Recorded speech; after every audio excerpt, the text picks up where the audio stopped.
देख रहे हैं डेन न्यूज और आप सभी दर्शकों का स्वागत है। मैं हूं आपके साथ मोना झा। मधुबनी जिले की खबरों से पहले नजर डालते हैं आज के हेडलाइंस पर। मधुबनी सदर एसडीओ बने अश्विनी कुमार। सदर एसडीओ अश्विनी कुमार कहे, पंचायत चुनाव हमारी पहली प्राथमिकता। ओसीओपी पुलिस ने रात्रि गश्ती के दौरान एक पियक्कर को किया गिरफ्तार। रहिका प्रखंड के इजरा गांव में जल जमाव से परेशान हैं लोग।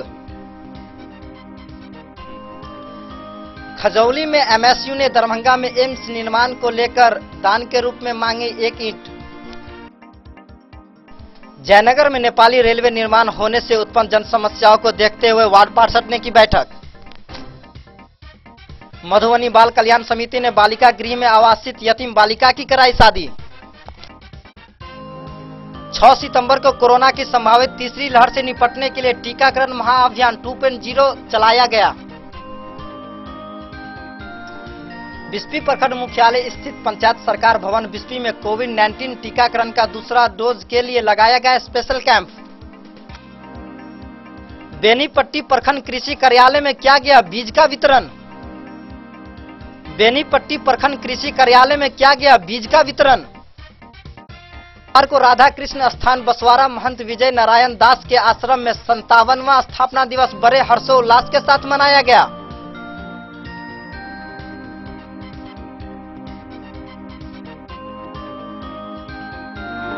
खबरें विस्तार से। मधुबनी के सदर एसडीओ बने अश्विनी कुमार ने वर्तमान आईएएस एसडीओ अभिषेक रंजन से सोमवार को प्रभार लिए। कार्यभार संभालते ही सदर एसडीओ अश्विनी कुमार ने कहा कि पंचायत प्राथमिकता है। मंगलवार से नॉमिनेशन शुरू होने वाला है। वहीं सबसे पहली प्राथमिकता पंचायत चुनाव पारदर्शिता के साथ करवाना है। मधुबनी के सदर एसडीओ बने अश्विनी कुमार निवर्तमान आईएएस एसडीओ अभिषेक रंजन से सोमवार को प्रभार लिया। कार्यभार संभालते ही सदर एसडीओ अश्विनी कुमार ने कहा, पंचायत चुनाव प्राथमिकता है। मंगलवार से नॉमिनेशन शुरू होने वाला है। सबसे पहली प्राथमिकता पंचायत चुनाव पारदर्शिता के साथ करवाना है। उन्होंने कहा, आते ही शहर में जाम की समस्या देखी गई है। कार्यालय पहुंचने के दौरान जाम में फंस गए, जिससे कार्यालय आधा घंटा विलंब से पहुंचे। ऐसे में वो शहर में चल रहे नाला निर्माण का कार्य तेजी से पूरा करवाने का आश्वासन दिया। कानून व्यवस्था को बेहतर बनाना उनकी प्राथमिकता होगी। वहीं विधि व्यवस्था बनाए रखने के साथ साथ राजस्व के लक्ष्य को भी पूरा किया जाएगा। तत्कालीन एसडीएम अभिषेक रंजन प्रभार सौंपने के बाद गोपालगंज के लिए रवाना हो गए। आईएएस अभिषेक रंजन को गोपालगंज का डीसी बनाया गया। इस दौरान सदर एसडीएम कार्यालय में दोनों पदाधिकारियों का भव्य स्वागत किया गया। बिस्फी से पूर्व विधायक डॉक्टर फैयाज अहमद सहित नेताओं ने उन्हें कार्यालय कक्ष में पहुंचकर मिथिला पेंटिंग पार्क दुपट्टा व गुलदस्ता देकर सम्मानित किया। यादगार रहेगा सर।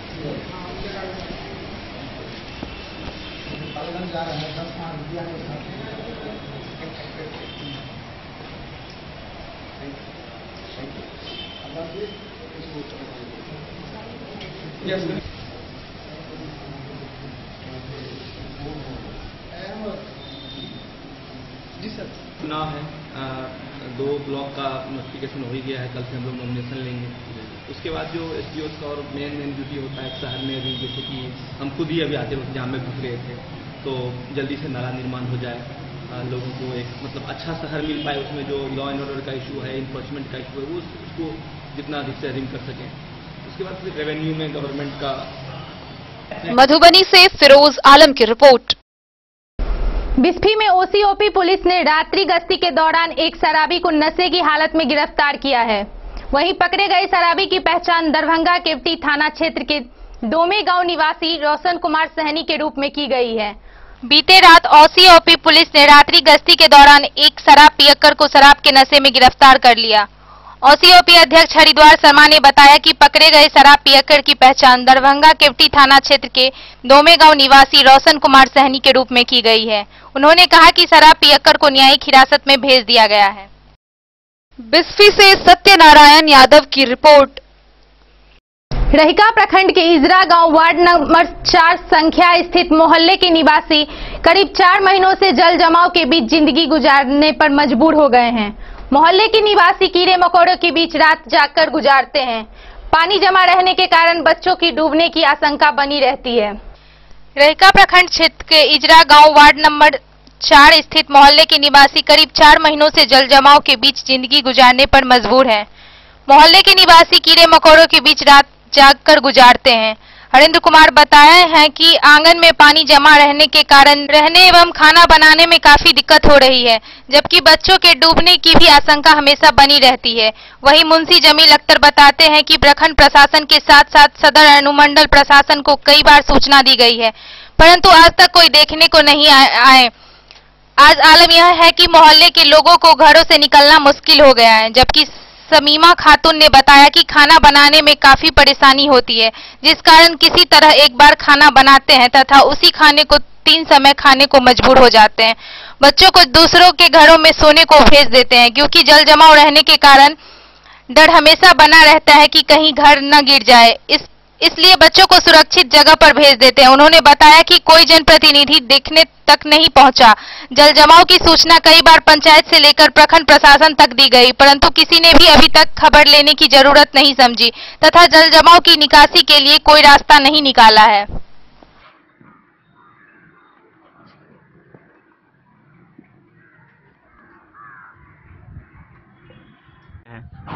करीब 3 महीना 4 महीना से इतनी परेशानी है कि क्या बताएं। मैंने दिक्कत होता है खाना बनाने में, दिक्कत खाना बनाने में, रहने में, सोने में, पकाने जाने में, टेबल पर जाने के लिए इतनी दिक्कत परेशानी है कि क्या करें। कहीं से कोई कहे नहीं, मैंने कोई आया नहीं है देखने कोई नहीं आया देखने, प्रशासन से कोई नहीं आया, कोई नहीं आया। कितना दिन से वहाँ पानी लगा हुआ है?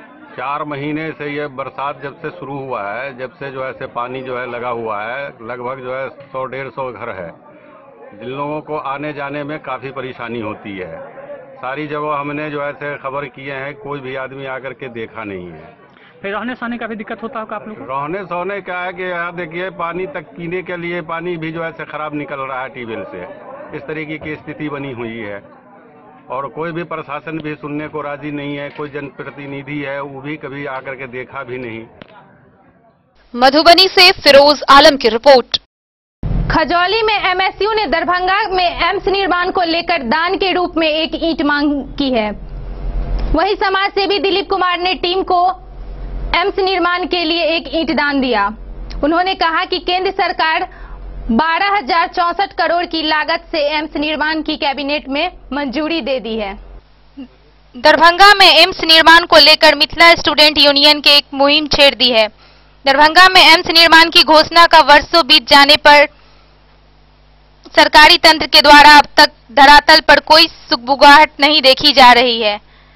एमएसयू ने लोगों को एक ईंट चंदा के रूप में मांग की है। इसकी क्रम में टीम खजौली प्रखंड के दतवार गांव पहुंची। समाज सेवी दिलीप कुमार ने टीम को एम्स निर्माण हेतु ईंट का दान किया। समाज सेवी श्री कुमार ने कहा कि केंद्र सरकार 12,064 करोड़ की लागत से एम्स निर्माण की कैबिनेट में मंजूरी दे दी है। इसके बाद भी निर्माण शुरू नहीं होना दुर्भाग्यपूर्ण है। जबकि दरभंगा के बाद झारखंड में एम्स निर्माण की घोषणा हुई थी, वहीं एम्स चालू भी हो गया। टीम ने कहा कि 8 सितंबर को एम्स दरभंगा का शिलान्यास एमएसयू की टीम के मांगे गए चंदा से करेगी, जिसमें हजारों की संख्या में लोग शामिल होंगे। यूनियन के जिला संगठन मंत्री अंकित आजाद ने कहा कि मुख्यमंत्री नीतीश कुमार की सरकार लाचार एवं कमजोर बताया। वो सरकार कठपुतली के भांति 2 भागों में नाचती है। बिहार की विकास चौपट होती जा रही है। मौके पर समाज सेवी दिलीप कुमार, व्यापार मंडल अध्यक्ष अमरेंद्र कुमार सिंह, श्री नारायण सिंह, प्रमोद कुमार सिंह, मिथिला स्टूडेंट यूनियन के कार्यकर्ता सदस्य सहित कई अन्य लोग मौजूद थे।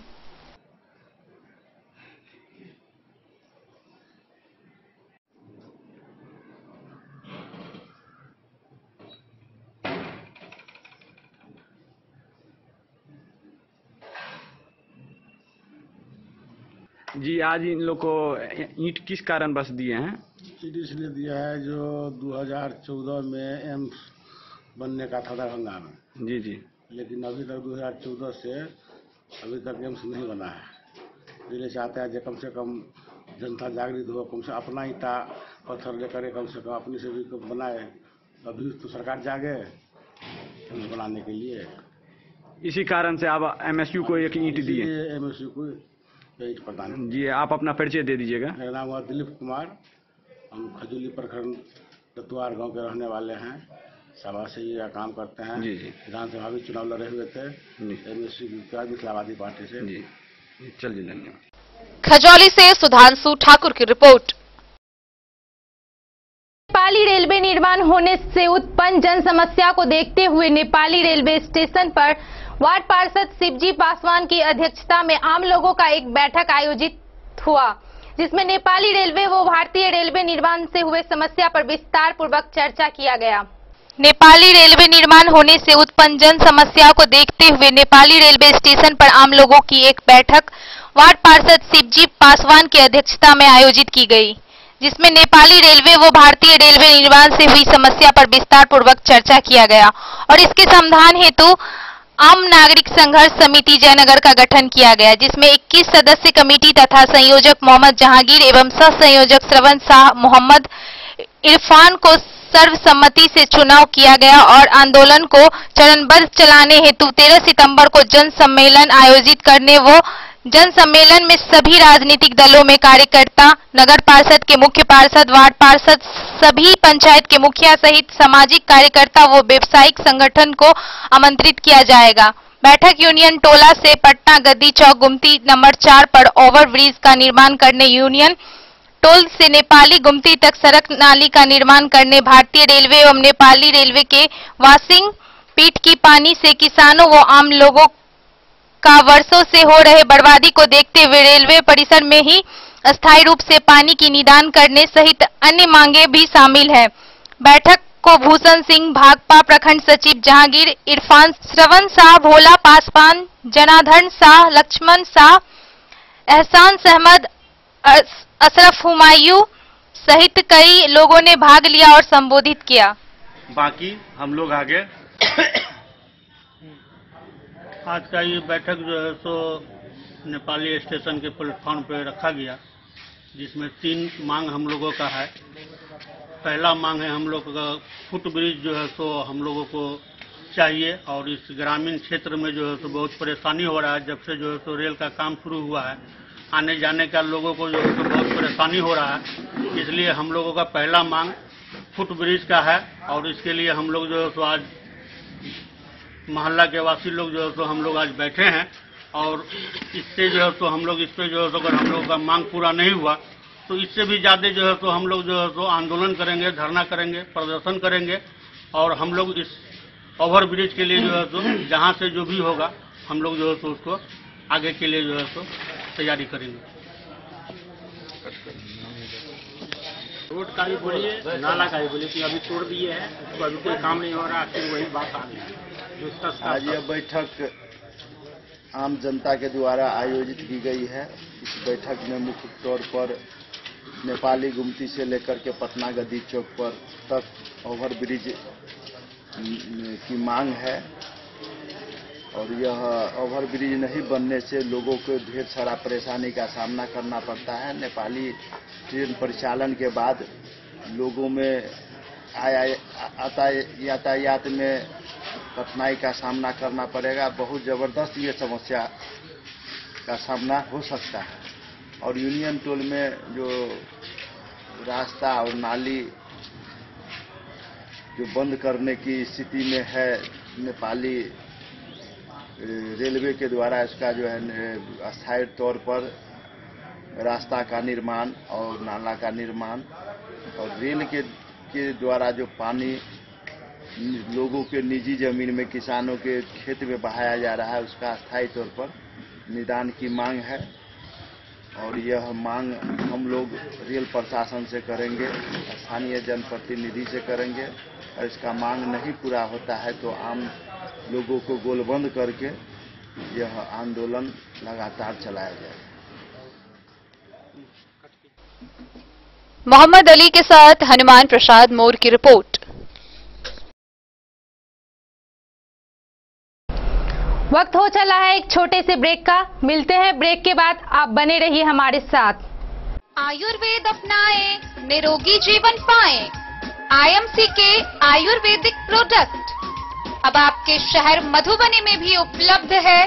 स्वस्थ और निरोगी जीवन के लिए स्वदेशी आयुर्वेदिक प्रोडक्ट वर्षों से करोड़ों ग्राहक का विश्वसनीय IMC लेकर आया है आपके लाभ और सुविधा के लिए विभिन्न आयुर्वेदिक औषधि। कब्ज हो या पेट दर्द, बालों का झरना हो या वजन का घटना, डायबिटीज की समस्या हो या फिर परेशान कर रहा हो लो या हाई ब्लड प्रेशर, जोड़ों के दर्द से लेकर आंखों की रोशनी बढ़ाने में कारगर है विभिन्न औषधि। साइड इफेक्ट की चिंता नहीं, स्वस्थ जीवन की पूरी गारंटी। IMC आयुर्वेदिक प्रोडक्ट तो करोड़ों भारतीयों के विश्वास को आप भी अपनाएं और जीवन को निरोग बनाएं। पता याद रखें, संजीत ट्रेडर्स, चभच्चा चौक, मधुबनी। अगर आपके घर में है शादी, वर्षगांठ या मुंडन या कोई भी सामूहिक आयोजन, तो आपके लिए सबसे बेहतर है शैल सीता मंडपम। जी हाँ, मधुबनी शहर से सटे रामपट्टी हाट के समीप है शैल सीता मंडपम। यहाँ विभिन्न प्रकार के सामूहिक आयोजन की पूरी व्यवस्था है। विवाह, वर्षगांठ, जन्मदिन और सभी सामूहिक सभाओं के आयोजन के लिए भव्य हॉल की व्यवस्था है। साथ साथ किचन और पार्किंग स्थल की भी पूरी व्यवस्था है। Catering, tent, light and sound, videography सभी सुविधाओं से लैस है रामपट्टी स्थित शैल सीता मंडपम। आकर्षक सजावट से सजा साफ सुथरा स्वच्छ परिसर के साथ शैल सीता मंडपम। तो अब किसी भी सामूहिक आयोजन के लिए ना हो परेशान, शैल सीता मंडपम है इसका समाधान। पता याद रखेंगे, शैल सीता मंडपम, रामपट्टी हाट के समीप, मधुबनी। बेहतरीन साड़ियों एवं रेडीमेड कपड़ों का अनूठा संगम, बॉम्बे फैशन। शादी हो या कोई त्योहार, हर तरह के खास आयोजन में आपको पसंद आएंगी यहाँ के डिजाइनर, कामदार एवं बेहतरीन साड़ियाँ। यानी अगर आप चाहते हैं सभी प्रकार की कामदार, फैंसी, बनारसी, प्योर सिल्क, सूती साड़ियाँ, सलवार सूट और लहंगा चुन्नी, तो सोचने की जरूरत नहीं, आए बॉम्बे फैशन। हम रखते हैं आपकी पसंद का ख्याल। शर्टिंग, सूटिंग एवं ब्रांडेड रेडीमेड कपड़े भी मिलेंगे आपको उचित मूल्य पर। यही नहीं, बच्चों के कपड़े बाजार से कम कीमत पर यानी होलसेल रेट पर प्राप्त करें। पता याद रखें, बॉम्बे फैशन, महिला college road, Madhubani. Hotel Gokul राज।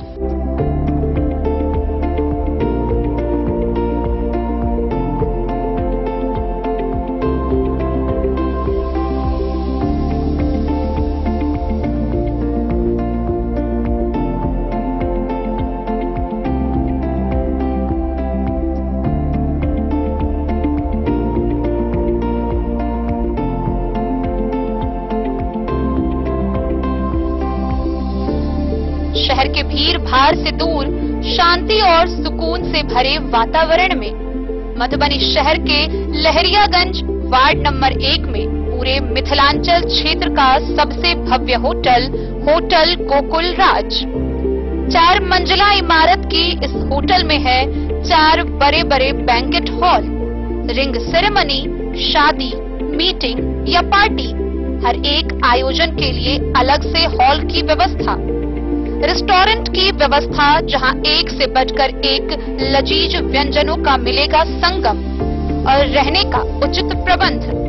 Suite room, AC room, non AC room से सुसज्जित होटल, जहां लिफ्ट की भी है व्यवस्था।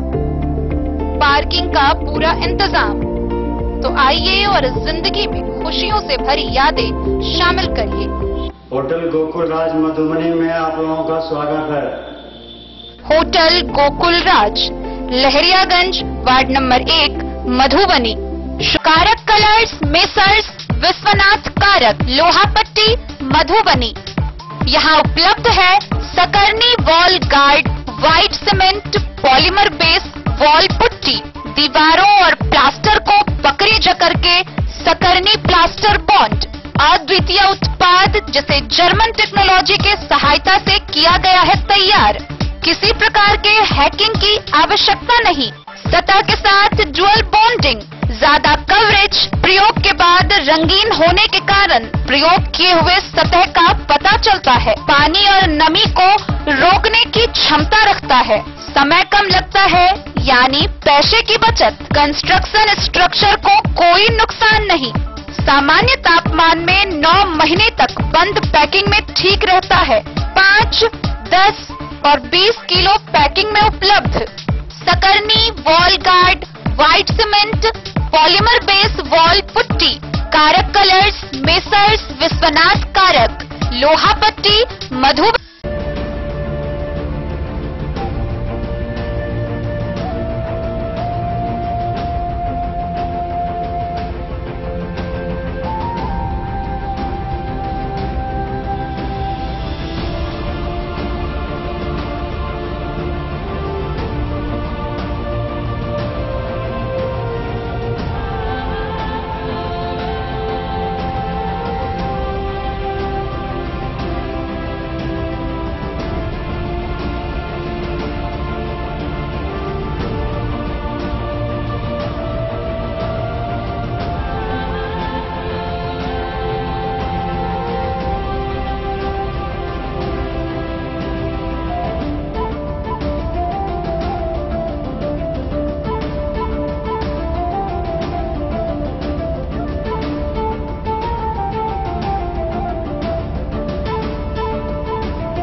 Amarnath Prasad jewellers 916 hallmark branded gold एवं diamond jewellery showroom, Gandhi Chowk, Rajnagar बाजार। मधुबनी बाल कल्याण समिति ने एक बार फिर मानवता की मिसाल पेश की है। समिति द्वारा बरसों से गृह में आवासीय यतीम बालिका की शादी कराकर एक नाजीर पेश की है। मधुबनी बाल कल्याण समिति ने एक बार फिर मानवता की मिसाल पेश की है। समिति द्वारा बरसों से गृह में आवासित यतीम बालिका की शादी कराकर एक नाजीर पेश की है। समिति के अध्यक्ष सदस्यों द्वारा किए गए कार्यों की सराहना सर्वत्र की जा रही है। समिति द्वारा बालिका गृह में 18 वर्ष तथा अनाथ बालिका को आवासित की जाती है। बालिका गृह में आवासित अजमेरी की आयु 18 वर्ष पूरी हो चुकी थी और ऐसे में समिति के समक्ष बालिका को उत्तर रक्षा गृह में भेजने जाने का विकल्प था।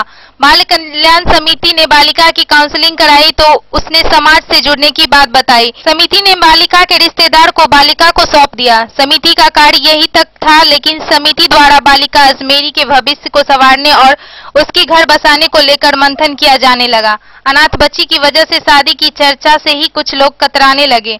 समिति के सदस्यों से समाज के सहयोग से लड़की अजमेरी के लायक एक लड़का को ढूंढ लिया। रविवार 5 सितंबर को जन सहयोग और बाल कल्याण समिति मधुबनी के अथक प्रयास से विवाह बंधन में बंधी अजमेरी। बालिका गृह मधुबनी की बालिका अजमेरी, जिसने अपनी पूरी बचपन गृह में बिताई, पली बढ़ी, उसका निकाह पूरी रीति रिवाज के साथ संपन्न हुआ। शादी में लड़का और उसके परिजन के साथ तकरीबन 100 लोग शामिल हुए। शादी समारोह में पटना से भी अधिकारी सुनील झा पहुंचे और वर वधू को आशीर्वाद दिए। बाल कल्याण क्षेत्रों में कार्य कर रही संस्था बिहार सेवा समिति, सखी और सर्वो प्रयास ने भी शादी समारोह में बढ़ चढ़कर शिरकत की। समिति के कार्यों की सराहना समाज कल्याण विभाग के अधिकारियों सहित इलाके के लोग कर रहे हैं। स्थानीय लोगों की माने तो समिति ने एक अनाथ लड़की की शादी जिस धूमधाम से की है वो काबिले तारीफ है। बाल कल्याण समिति के अध्यक्ष बिंदु भूषण ठाकुर ने बताया कि समिति ने समाज के सहयोग से एक अनाथ लड़की को समाज की मुख्य धारा में जोड़ा। अध्यक्ष ने लड़की की शादी को संपन्न कराने में सहयोग देने वाले सामाजिक कार्यकर्ताओं के साथ साथ पूरी टीम को धन्यवाद दिया है। समिति के अध्यक्ष बिंदु भूषण ठाकुर, सदस्य आलियास खुर्शीद, मंटू कुमार शादी समारोह में पहुंचकर वर वधू को आशीर्वाद देकर उज्जवल भविष्य का कामना की।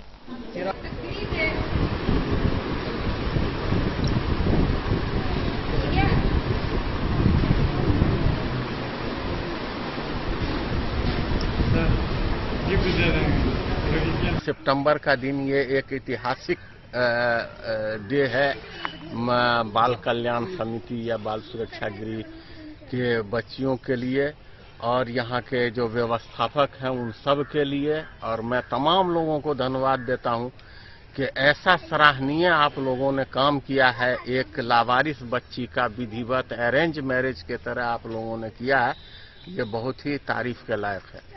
और हम तमाम आप लोगों को जो बधाई देता हूँ और ये कहता हूँ कि इसके ऊपर जो एक बहुत बड़ा बदनुमा दाग, बहुत नुमा धब्बा जो था, वो जो मुजफ्फरपुर कांड को लेकर के जो तमाम विख्यात हुआ था, हम समझते हैं उन सारे कलंकों को धो करके आज मधुबनी ने इतिहास बना दिया। और मधुबनी के तमाम इसके जुड़े हुए लोगों को मैं धन्यवाद देता हूं। और मधुबनी से फिरोज आलम की रिपोर्ट। 6 सितंबर को कोरोना की संभावित तीसरी लहर से निपटने के लिए टीकाकरण महाअभियान 2.0 चलाया गया। प्रथम डोज तथा दूसरे डोज के लाभार्थियों के लिए अलग काउंटर बनाया गया।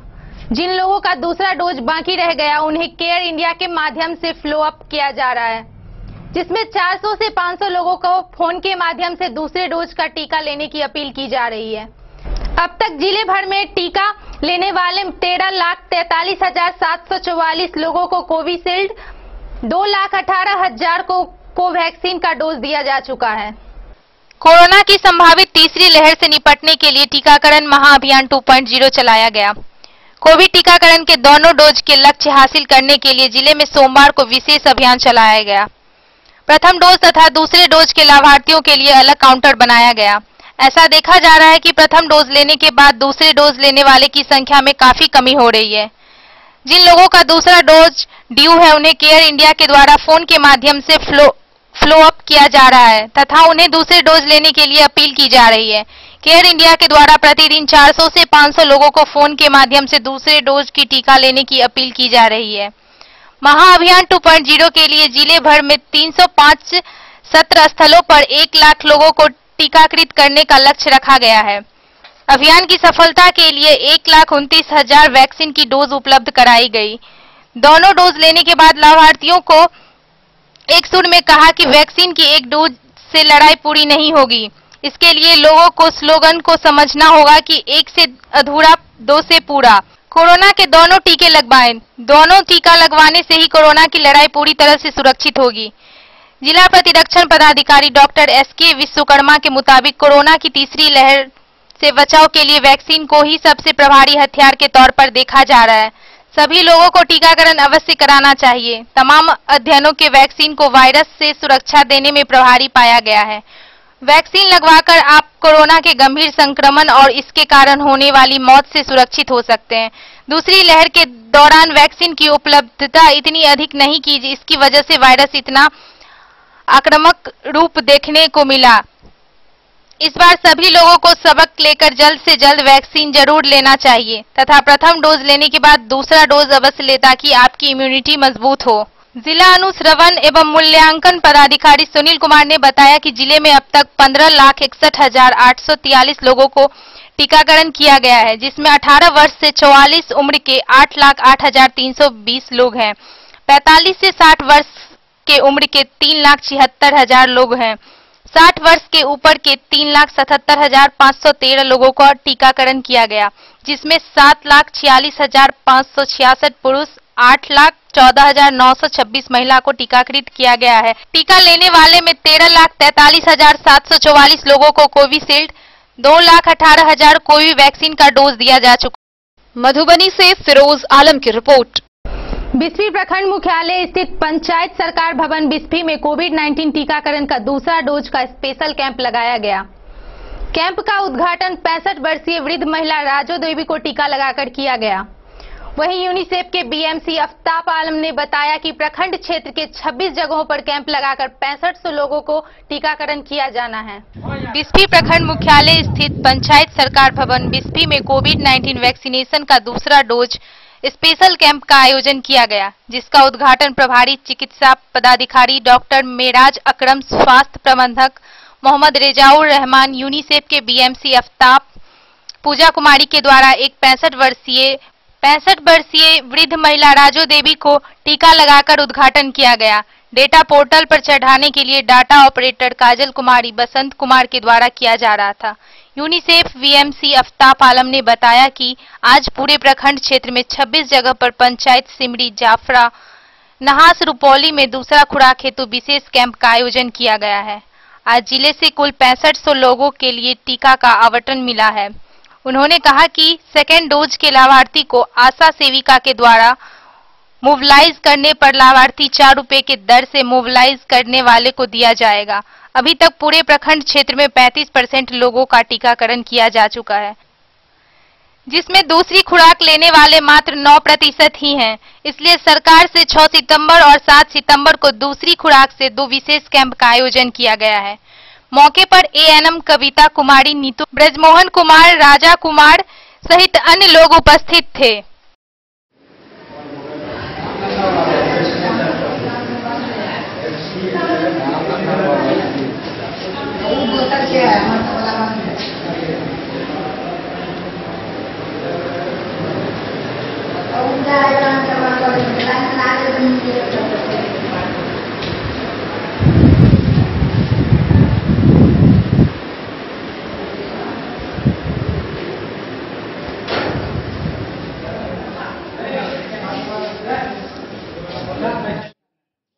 बिस्फी से सत्यनारायण यादव की रिपोर्ट। बेनीपट्टी प्रखंड कार्यालय परिसर समीप ई किसान भवन में स्थित प्रखंड कृषि कार्यालय में दलहन का बीज वितरण में लोगों की भारी भीड़ उमड़ पड़ी। 4 किलो प्रति किसान उड़द व अरहर बीज वितरण किया गया। वहीं कोविड गाइडलाइन का जमकर धज्जियां उड़ाई गई। बेनीपट्टी प्रखंड कार्यालय परिसर समीप ई किसान भवन में स्थित प्रखंड कृषि कार्यालय में दलहन का बीज वितरण किया गया। सोमवार को बीज वितरण में लोगों की भीड़ काफी उमड़ गई। 4 किलो प्रति किसान उड़द व अरहर का बीज वितरित किया गया। वहीं कोविड नियम का जमकर धज्जियां उड़ाई गई। बीएओ विजय नारायण गुप्ता, नोडल पदाधिकारी सह कृषि समन्वयक संजीव कुमार सिंह की देखरेख में बीज का वितरण किया गया। सोमवार को इस संबंध में जानकारी देते हुए प्रखंड कृषि पदाधिकारी श्री गुप्ता और नोडल पदाधिकारी सह कृषि समन्वयक श्री सिंह ने जानकारी देते हुए बताया कि 600 क्विंटल उड़द, अरहर और मूली का बीज वितरण करने का लक्ष्य निर्धारित है। इस लक्ष्य के तहत सभी पंचायतों में 9 क्विंटल उड़द, अरहर व मूली का बीज वितरित किया जा रहा है और अरहर व उड़द का बीज दिया जा रहा है। समन्वयक ने बताया कि ऑनलाइन रजिस्ट्रेशन के आधार पर बीज का वितरण किया गया है और वितरण संबंधित रिपोर्ट भी बीआरबीएन के साइट पर ऑनलाइन किए जाएंगे। मौके पर कृषि समन्वयक मोहम्मद नवीन नदाफ, मनीष कुमार कुंदन, राजकुमार, नरेंद्र कुमार, किसान सलाहकार विनय कुमार झा, विजय कुमार शाह, शशि भूषण सिंह और राम गुलाम सहनी सहित अन्य लोग मौजूद थे। बेनीपट्टी से विनोद कुमार की रिपोर्ट। वक्त हो चला है एक छोटे से ब्रेक का। मिलते हैं ब्रेक के बाद, आप बने रहिए हमारे साथ। Shakuntala sales digi world. Shakuntala sales digi world, यहाँ आपको मिलेगा हर तरह का इलेक्ट्रॉनिक होम अप्लायंसेज। जी हाँ, घर के जरूरत और ऐशो आराम के सभी इलेक्ट्रॉनिक उपकरण यहाँ उपलब्ध हैं। उचित मूल्य के साथ विभिन्न कंपनियों के सामानों के लिए डीजी वर्ल्ड देता है आपको विश्वसनीयता की पूरी guarantee. Whirlpool, Godrej, LG, Samsung, सैमसुई, वीडियोकॉन सहित कई और कंपनियों के सामान उचित मूल्य पर प्राप्त करें। इतना ही नहीं, AC, LED, cooler, refrigerator, washing machine, Triveni अलमीरा, चिमनी, लैपटॉप और मोबाइल के लिए आपको कहीं और जाने की जरूरत नहीं। तो आइए शकुंतला सेल्स डीजी वर्ल्ड और अपने मनपसंद सामानों की खरीदारी कर अपने घर ले आइए। पता याद रखें, Shakuntala sales digi world, head post office road, Madhubani. यहाँ सभी इलेक्ट्रॉनिक अप्लायंसेज में 0% के इंटरेस्ट पर बजाज फाइनेंस के द्वारा ईएमआई पर खरीदारी की सुविधा उपलब्ध है। Testbook presents Testbook pass for all government job aspirants. So चाहे आप ऑनलाइन कोर्सेज की हेल्प से अपने कॉन्सेप्ट्स क्लियर करना चाहते हैं या ऑनलाइन मॉक टेस्ट से प्रैक्टिस करना चाहते हैं, तो Testbook pass is for you. Testbook pass offers complete preparation with 3500 plus mock test, 100 plus online courses for over 100 plus exams. and to improve your speed, accuracy and faster learning, you will also get 500 plus tips and tricks videos, 30 plus test attempt strategy sessions, 1000 plus practice sets and quizzes, 500 plus PDF study notes. Textbook Pass is your full pass for complete preparation for all your exams. Till now, 37,000 plus students got selected using Textbook. You could be next. So to achieve your goal. Break के बाद एक बार फिर आप सभी दर्शकों का स्वागत है। आगे बढ़ने से पहले नजरें एक बार हेडलाइंस पर। मधुबनी सदर एसडीओ बने अश्विनी कुमार। सदर एसडीओ अश्विनी कुमार कहे, पंचायत चुनाव हमारी पहली प्राथमिकता। औसी ओपी पुलिस ने रात्रि गश्ती के दौरान एक पियक्कर को किया गिरफ्तार। रहिका प्रखंड के इजरा गांव में जल जमाव से परेशान हैं लोग। खजौली में एमएसयू ने दरभंगा में एम्स निर्माण को लेकर दान के रूप में मांगी 1 ईंट। जयनगर में नेपाली रेलवे निर्माण होने से उत्पन्न जन समस्याओं को देखते हुए वार्ड पार्षद ने की बैठक। मधुबनी बाल कल्याण समिति ने बालिका गृह में आवासित यतीम बालिका की कराई शादी। 6 सितंबर को कोरोना की संभावित तीसरी लहर से निपटने के लिए टीकाकरण महाअभियान 2.0 चलाया गया। बिस्फी प्रखंड मुख्यालय स्थित पंचायत सरकार भवन बिस्फी में कोविड-19 टीकाकरण का दूसरा डोज के लिए लगाया गया स्पेशल कैंप। बेनीपट्टी प्रखंड कृषि कार्यालय में किया गया बीज का वितरण। बेनीपट्टी प्रखंड कृषि कार्यालय में किया गया बीज का वितरण। को राधा कृष्ण स्थान बसवारा महंत विजय नारायण दास के आश्रम में 57वां स्थापना दिवस बड़े हर्षोल्लास के साथ मनाया गया।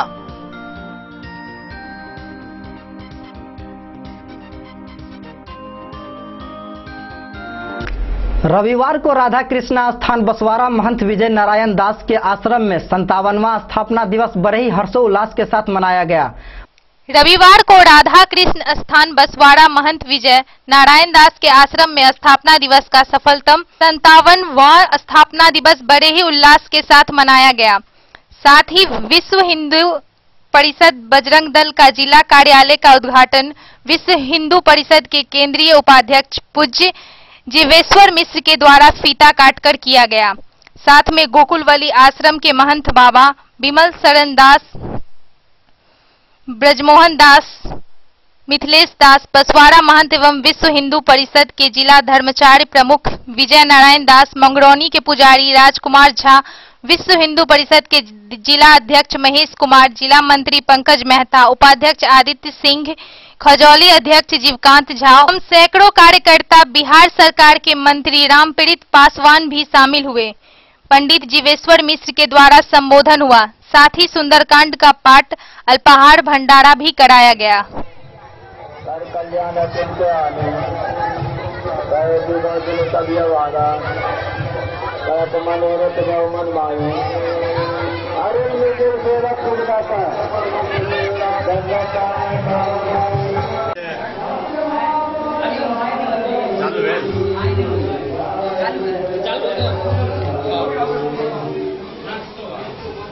आज विश्व हिंदू परिषद के स्थापना दिवस के अवसर पर यहाँ बसवाड़ा में बाबा के जो है कार्यालय का उद्घाटन हुआ है, उसमें हमारे सभी विश्व हिंदू परिषद के तमाम श्रद्धालु कार्यकर्ताओं को मैं शुभकामना व्यक्त करता हूँ, अभिनंदन करता हूँ, नमन करता हूँ। हम लोगों की संस्कृति रही है, हमारे पूर्वजों ने भगवान राम ही एक नाम, इसका जो हम लोगों के जो आदर्श है, उसी आदर्श पर हम लोग चल रहे हैं और वो आदर्श वर्षों वर्षों तक रहेगा। आगे आने वाले पीढ़ी और उसे मजबूत करेंगे और जहां कहीं भी उसमें किसी तरह की कोई कठिनाई होती है तो आज के दिन मैं आप लोगों से आह्वान करता हूं, हमारे हिंदू समाज के लोग जहां कहीं भी हों और यदि इनके साथ कोई संकट है तो हम सारे लोग एक दूसरे को मदद करने में लगे। यही आज के दिन हम लोगों को संकल्पित होना है। बहुत बहुत धन्यवाद। जय श्री राम।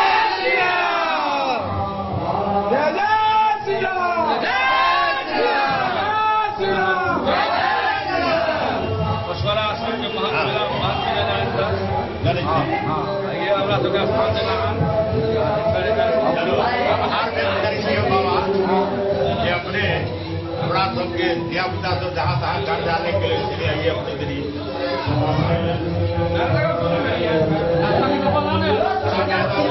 आप सवेरे तीन टाइट थोड़ा बेटा अगर वो 3 टका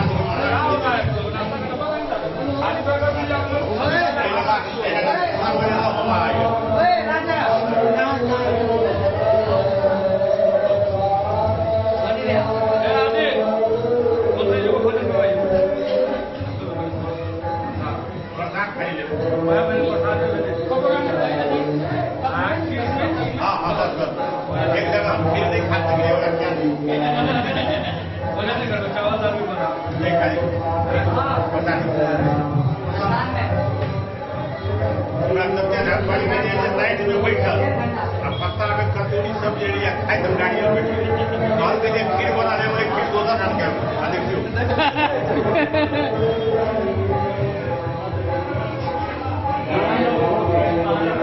बाहर चलिए ना बाबा खीर कितने में है या कोनो जे होय बड़ा आदेश करबे हम होय 3 से पुरान संबंध अहाँ से ठीक ठीक या पार्टी के कोई नहीं चिरे रहे तैयो हम तो ओकरे वोट दे 5000 को बसोरा में वोट होय छले ओमे हम प्रखंड में 5000 वोट दे जी हमारा तो पहले जो कोई लड़ा नहीं होगा विधानसभा में 7000 वोट और शंकर जी के रोहित नारायण यादव के 1800 वोट और शंकर के 7000 वोट हम ये लड़िए प्रत्येक ने प्रतिनिधि के लिए हमारा आगे 32,000। मधुबनी से फिरोज आलम की रिपोर्ट। मधवापुर में लोमा हाई स्कूल के बच्चियों के बीच केसीएस फाउंडेशन के द्वारा मुफ्त सैनिटरी पैड का वितरण किया गया। इस दौरान सैनिटरी पैड की उपयोगिता और अनिवार्यता विषय पर महिला कर्मियों के बीच बच्चियों को आवश्यक जानकारी दी। केसीएस फाउंडेशन के अधिकारियों ने लोमा हाई स्कूल के बच्चियों के बीच मुफ्त सैनिटरी पैड का वितरण किया। हर हाइजीन मुहिम के तहत सोमवार को किए गए इस वितरण के दौरान सैनिटरी पैड की उपयोगिता और अनिवार्यता विषय पर महिला कर्मियों ने बच्चियों को आवश्यक जानकारी दी। वितरण के दौरान संस्था के डॉक्टर अध्यक्ष योगेंद्र नाथ झा ने कहा कि उनका यह अभियान कोरोना काल से पहले शुरू हुआ था, लेकिन लॉकडाउन अवधि में सरकार के निर्देश पर वितरण कार्य बंद कर दिया गया था। आगे उन्होंने बताया कि आने वाले समय में भी उनका यह अभियान चलता रहेगा। 10 लाख सैनिटरी पैड बांटने का लक्ष्य होने की जानकारी उन्होंने दी। संयोजक ने कहा कि विद्यालय के सभी बच्चियों के बीच मास्क और सैनिटाइज का वितरण किया जाएगा। कार्यक्रम में संयोजक के अलावा नरेंद्र ठाकुर सहित स्कूल के कई शिक्षक मौजूद थे।